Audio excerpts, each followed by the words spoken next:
قناة فلذاتنا.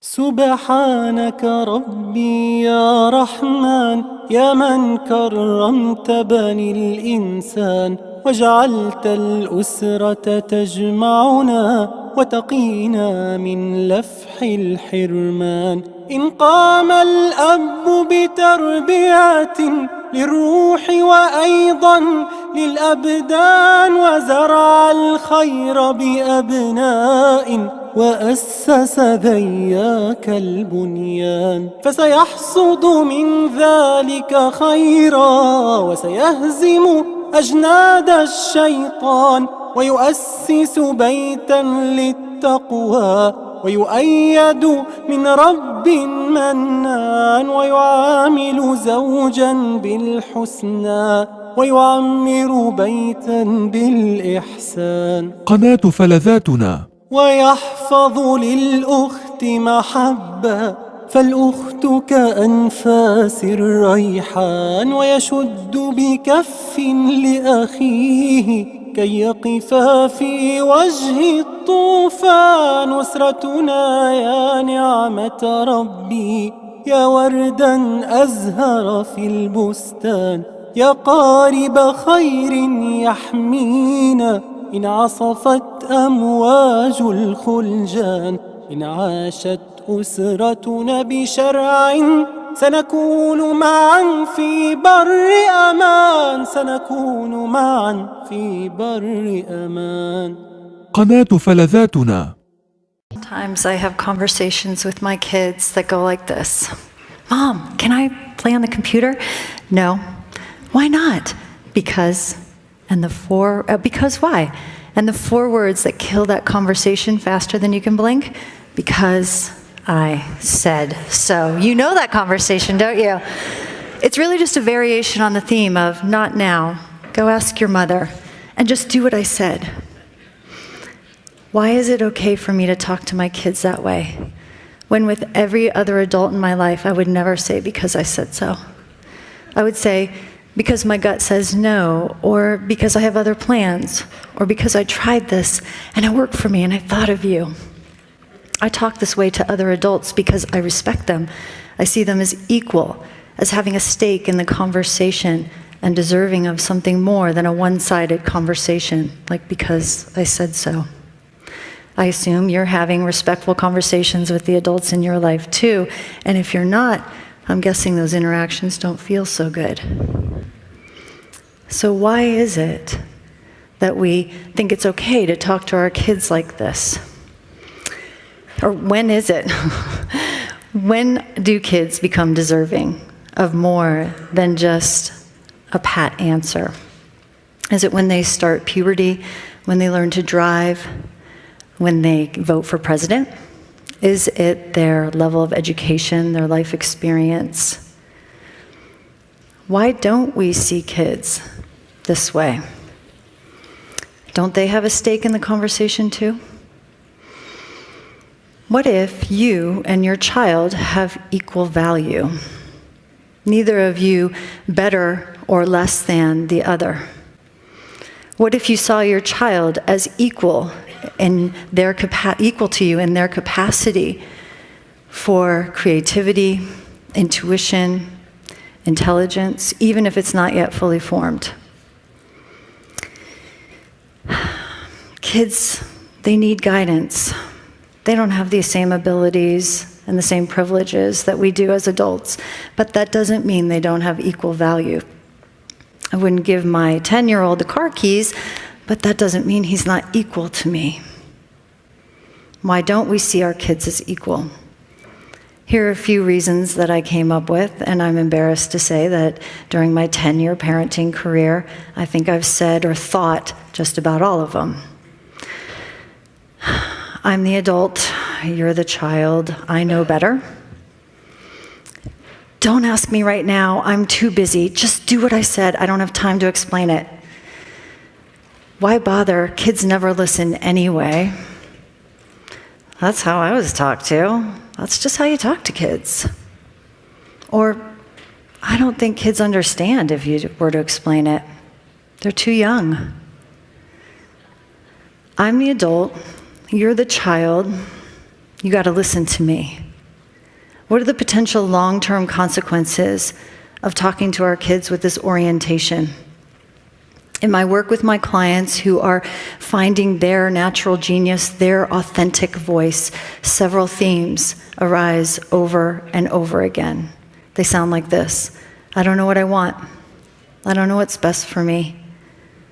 What I want and need doesn't matter. What I have to say doesn't count.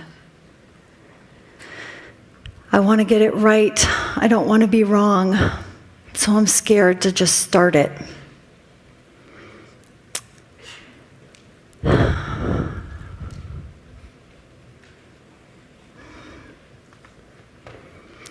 An overarching pattern that I see in their lives is that they accommodate everyone else at their own expense.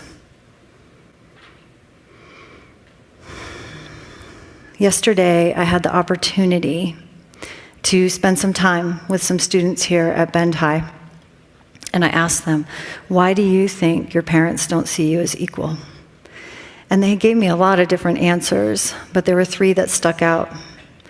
One of them was, I don't think they're paying attention. I think they're on autopilot. They don't care. Another one said, they're lying. I said, they're lying? Tell me more about that. Well, they say you can't do this or do that or say this or say that, but then they go ahead and do it themselves. I said, oh, so they're a hypocrite. And they said, no, they're a liar. I'll give you that. And finally, the last one was this attitude of, oh, I already know where you're going with this. I've been down this road before. You just need to listen to me because I've already been there. But what if we saw our kids as just foraging on this road for the first time? That they're asking questions of us and they're seeking validation because they need navigation.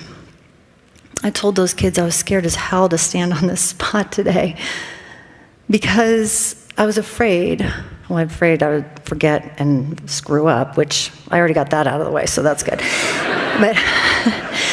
But I was scared because I was afraid this idea didn't matter, that it didn't have value. And I felt a lot like my clients feel.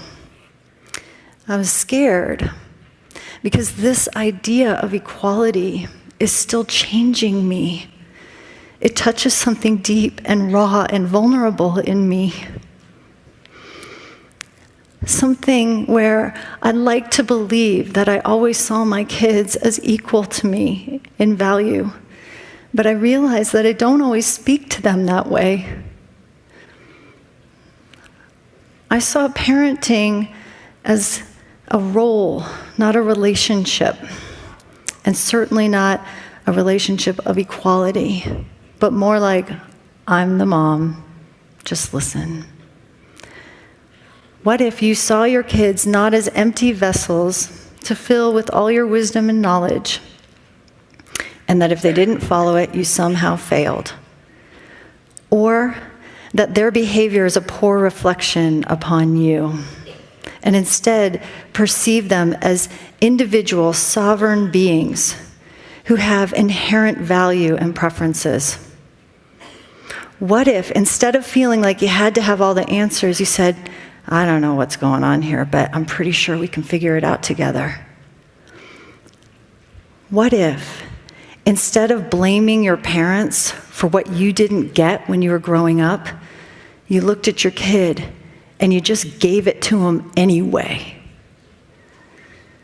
How would your interactions go if you saw your kid as integral to the conversation, not as a little adult, but as someone who also has something to say? What if you were willing to have radically different conversations with your kids? How would that go?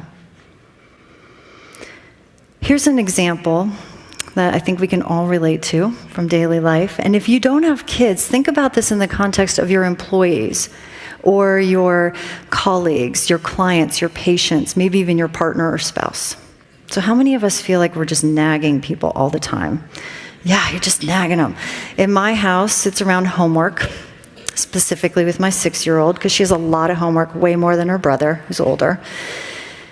And recently we had an interaction where I started to feel that tight, constricted, irritated feeling like, and I just knew what was coming. It was like, I'm in charge, just do the homework.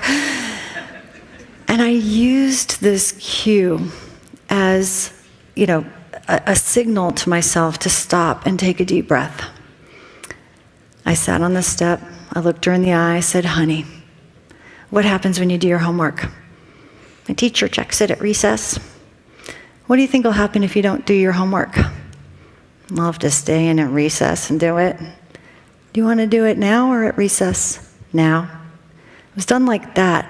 And all I had to do was point out her options. She made the decision. She took responsibility for it.